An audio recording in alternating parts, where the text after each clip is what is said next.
Okay, this is the second set of slides for Monday. I believe the due date on this and the one prior is going to be, I'll tell you right now, it's going to be the 21st is when this and the previous set of slides is going to be due. So you have all weekend, basically from now until, today's Wednesday, from now until Monday to get this done. This is the second slides talking about the macromolecules. So again, you saw this slide. The four large biomolecules are going to be carbohydrates, lipids, proteins, and nucleic acids. The first set of slides addressed carbohydrates and lipids. This is going to address proteins and nucleic acids. Also, don't forget, we talked about the monomer versus polymer thing. Carbohydrates, we had monosaccharides, disaccharides, and polysaccharides. When we talked about lipids, we actually don't have monomers versus polymers, but we had three types. We talked about steroids, we talked about fats, and we talked about, I forget, go back, you know it. I just filmed this, so I'm surprised that I forget, but teacher brain. And we talked about like their functions, which is the more important part, is making sure you understand what the purpose of each of these is, right? Carbohydrates is always going to be energy storage and structure. Lipids is energy and fat storage. And then we'll talk about proteins and nucleic acids.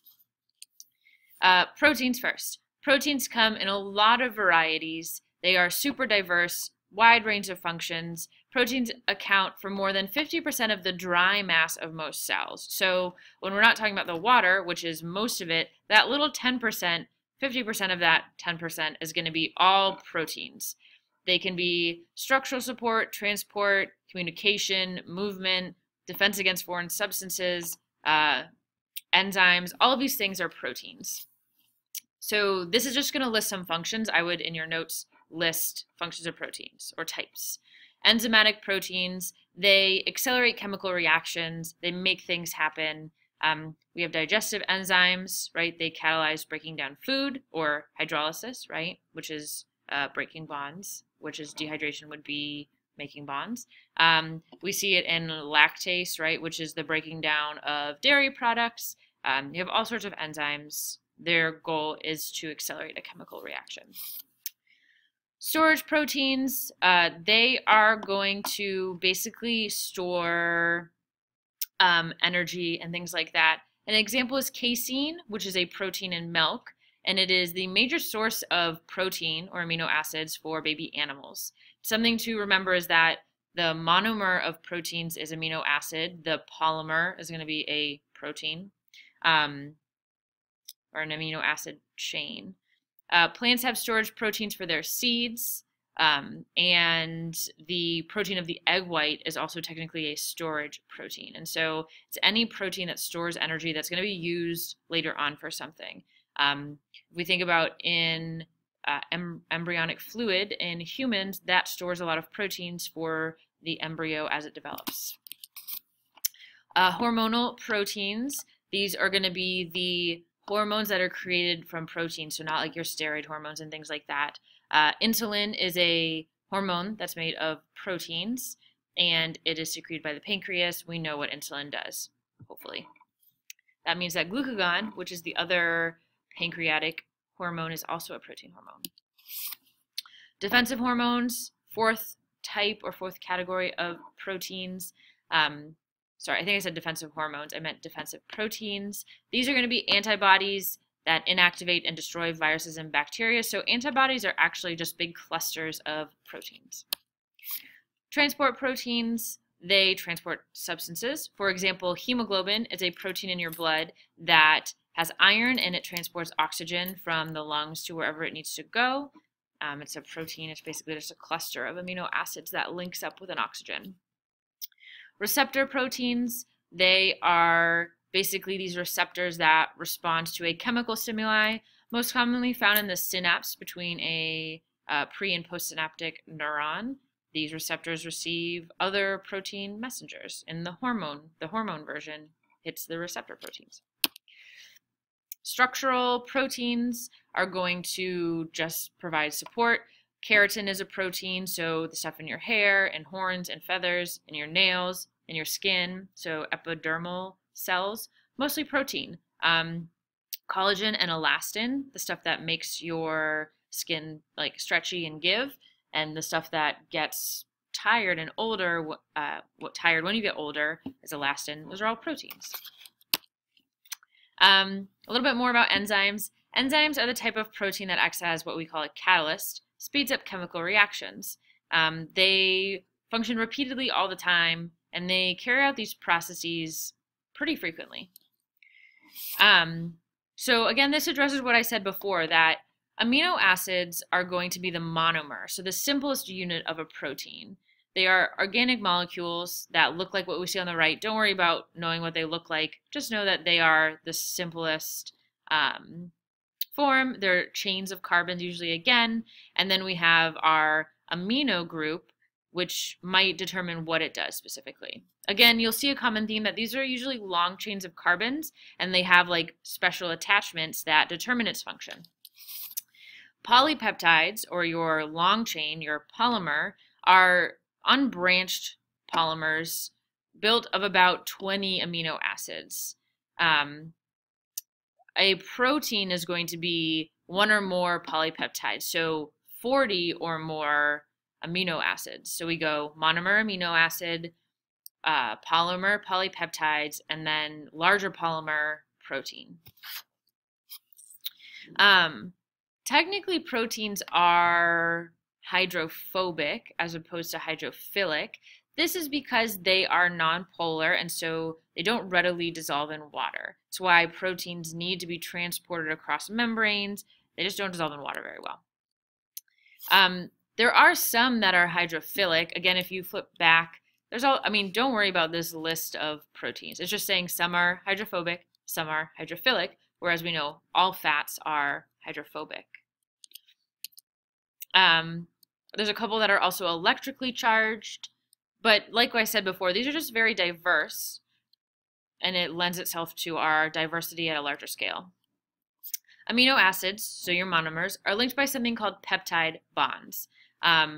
You can have just 2 amino acids, you can have thousands of amino acids linked together, and depending on that sequence and the special attachment, that's going to determine what its function is. This is what a peptide bond looks like. Dehydration, we should be thinking in our head, dehydration means that they are actually creating something, whereas hydrolysis is breaking it apart. Another example of this, what we need to know is that peptide bonds form between 2 monomers in a protein. So the structure and function, so what it looks like and what it does. We have this string of amino acids, or a string of monomers, bound with bound with our peptide bonds, right? Once the string of amino acids interacts with itself and the environment, it becomes functional. So it twists into a very special shape. And when we hear about the term denaturing a protein, that means that the protein unwraps. So we have a long chain. It almost like creates a coil depending on the shape, and that determines its function. This is why egg whites are clear. They denature with heat, so they unravel and they become the egg white that's cooked. This leads us to talk about the 4 levels of the protein structure. So when I'm just looking at the sequence of monomers of amino acids, it's my primary structure. When I look at the secondary structure, that's going to be the coils and folds. So I have a long chain, and then it kind of becomes a corkscrew or some sort of little ball. Secondary structure. Tertiary structure is the interactions between what we call side chains, or those attachments. So we talked about the attachments determine the function. That's tertiary, or 3rd level of structure. And then quaternary is when I have multiple proteins link up together. So I can have this like large mass of proteins. Again, my primary structure here is just a long chain of amino acids. Secondary, we can see it goes from a long chain to this like curled up bundle. It can be all sorts of things. There are some coils called helixes or a pleated sheet. You don't need to know about that. Just know that each protein has a different secondary structure. Again, secondary structure, the most common ones are alpha helix and a pleated sheet. Those are the two secondary structures that are most common. Tertiary structure is interactions between its different attachments that are hanging off of it. Basically, we see some sort of intermolecular force between one protein and the next, and they kind of interact with each other. This looks like tertiary structure. Usually what it does is it keeps it in the shape it needs to be. So we can see up at the top there's a hydrogen bond. We can see that there's some sort of hydrophobic interaction happening where it's all highlighted in red and yellow. And those just keep it in the shape that it needs to be in. Quaternary structure is going to be multiple polypeptide chains forming together. Collagen is like this. Elastin is like this. They basically make this long rope. And so that's what that looks like.